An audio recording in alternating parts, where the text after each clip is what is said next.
controversial na reproductive health bill. At kahapon, ang nakasagupan ng RH bill o isa sa mga pangunahing author ng RH bill na si Congressman Edsel Lagman, ang anti-RH bill na si Congressman Pablo Garcia.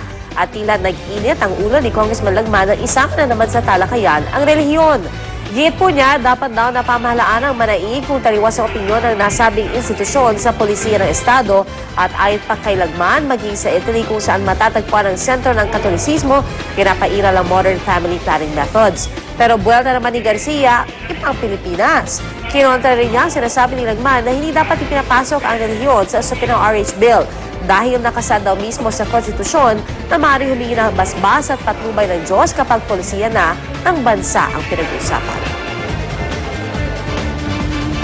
If the distinguished gentleman would pursue his interpellation on the basis of God, then I would desist from answering further. I understand that Your Honor is allergic to God. I will not mention God anymore, Your Honor. Thank you, but I am not allergic to God. I am allergic to your uncalled for homily.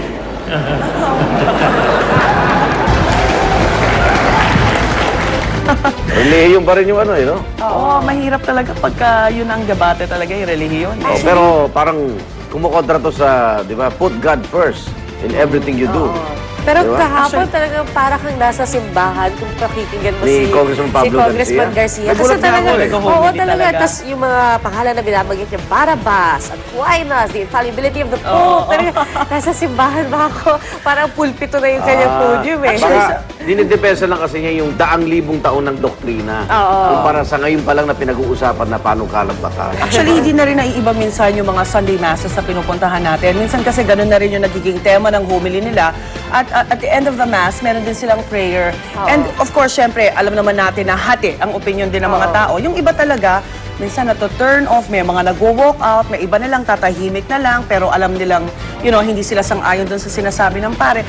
Pero makikita mo at least, may ano pa rin, may, kumbaga, malaya pa rin sa opinion lahat May ng tao. diskusyon pa rin, Yes, diba? may diskusyon pa yan. Yun ang Freedom of mahalaga. religion. Yes, samantala patuloy pa rin pong investigasyon ng Department of Justice kaugnay sa paglabas ni dating Batangas Governor Antonio Leviste sa bilibid ng walang pahintulot. At kahapon, ang bantay niya ang sumailalim sa matinding panggigisa. Hindi kasi nagtugma sa ipinasang incident report ang mga pahayag ni Fortunato Justo, ang kustodya ni Leviste.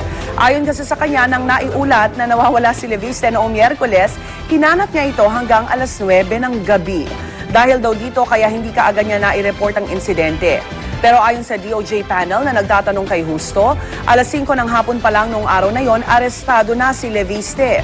Paliwanag pa ni Justo, wala raw siyang alam sa mga aligasyong nakalalabas na ng bilibid si Leviste kahit noon pa. Subalit aminado naman siya na hindi niya natututukan ng gusto ang mga tulad ni Leviste na may sleep out privilege. Kaya naman ganoon na lang ang pagtataka ng mga taga-DOJ. Hindi ninyo alam saan ko nagpupunta sa gabi.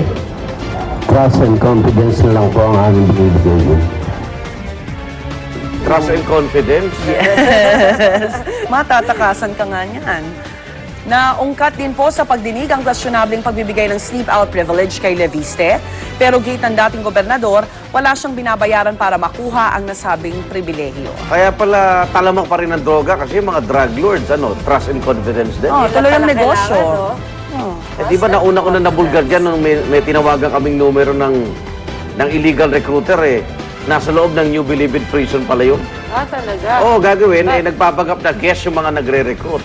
Doon niya ini-interview sa guest, Wow, opisina niya pa. paano official daw ng New Bilibid Prison nagbebenta ng mga SIM card at pa-load? Ayun Di nga ba kasi- dapat wala siyang pribilehyo ng cellphone? Kasi sa totoo lang naman, nagiging close talaga sila sa mga jail guards nila dahil sa tagal na nila ng panahon doon. Kaya dapat niro-rotate din regularly Trust and yung mga confidence. custodian, di ba? Yung mga jail guard para hindi magkaroon ng relationship or friendship between the custodian at yung mga inmates. Pero tinignan ko yung ibig sabihin ng puslit tsaka puga. May pagkakaiba. Okay. Wala parehong takas Pero pag bumalik ka, tanga. Kasi nakaalis na raw eh. Yun ang sabi nung nakausap ko eh. Igan, pag umalis ka na, umalis ka na. Karayan, pag bumalik ka, tanga ka. Diba, gano'n? Okay, pasundan na natin ang mga aksiyong balita sa bagay ito sa ating Ronda Report.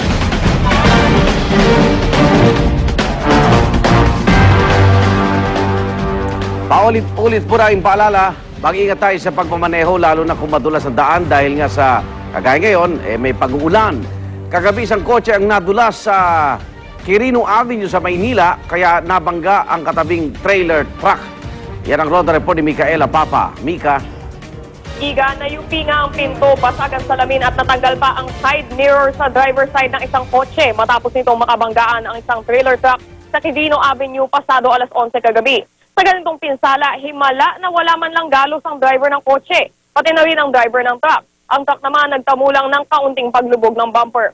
Ayon sa driver nito, dapat daw sisihin ang driver ng kotse. Matulin daw kasi masyado ang takbo nito, kaya naman nang madula sa basang kalsada, malamang ay di na raw nakontrol ang pagkabig pakaliwa sa harapan ng truck. Nang mabangga ang truck sa kaliwang taillight ng kotse, natulak papaikot ang huli, bagay na humantong sa muling pagbangga ng truck sa gilid naman ng kotse. Tumanggi namang magbigay ng pahayag ang driver ng kotse. Ayon sa Pulis Maynila, hindi na malabong dumami ang mga gantong insidente sa pagpasok ng tag-ulan. Kaya patuloy na paalala nila sa mga nagmamaneho, mag-ingat lalo na kapag basa ang kalsada. Yan ang Ronda Report mula sa Maynila. Balik sa Igan. Maraming salamat, Micaela Papa. At ito, hinihingi po namin ng pasintabi sa mga kumakain ngayong agahan, no, mga kapuso. Medyo sensitibo po ang susunod na balita namin. Ito po'y galing Cebu. Kakilakilabot po ang ginawang pagpaslang sa isang batang babae doon ng pagsasakin siya umano ng kanyang sariling tiyuhin. 6 years old ang bata. At may nakakita daw po na biyak ang tiyan nito dahil kinain po ng kanyang tiyuhin ng atay ng bata. Ngunit ang mahuli ang suspect, itinanggi niyang siya ang gumawa ng kahindik-hindik na krimen sa kanyang pamangkin na 6 na taong gulang nga. Pero hindi siya ligtas dahil may mga nakakita umano sa kanya nang gawin niya ang paghiwa sa tiyan nito at maging yung pagkain nga sa atay. Kwento ng ina ng suspect, gusto daw ng suspect na itabi sa kanya ang bata. Pero hindi siya pumayag, may pinagtataga pa yung nanay sa leeg. Ngunit mapurol na bahagi ng itak ang nagamit ng suspect, kaya nakatakas po yung ina at nakagawang humingi ng tulong. Pero huli na po ang lahat, patay na ang bata ng kanilang abutan. Ayon sa mga pulis, ipasusuri daw muna ang suspect kung may diferensya sa pag-iisip bago sa panang reklamong murder. At sa iba pang mga impormasyon, narito na sina Edu, Susie at Lynn.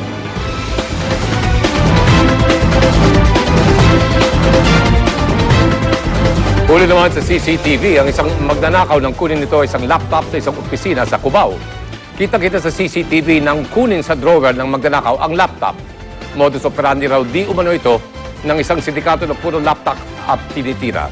Dahil sa biktima, may mga mas mahal pa siyang gamit, ngunit hindi ito ang tinangay ng magnanakaw. Nanakawan na rin daw siya ng 2 laptop noong Disyembre sa parehong opisina. Kaya naman dahil dito, hindi na lang daw CCTV lang aasa ang biktima, kundi magdagdag pa rin daw ng kandado sa main door ng kanilang opisina.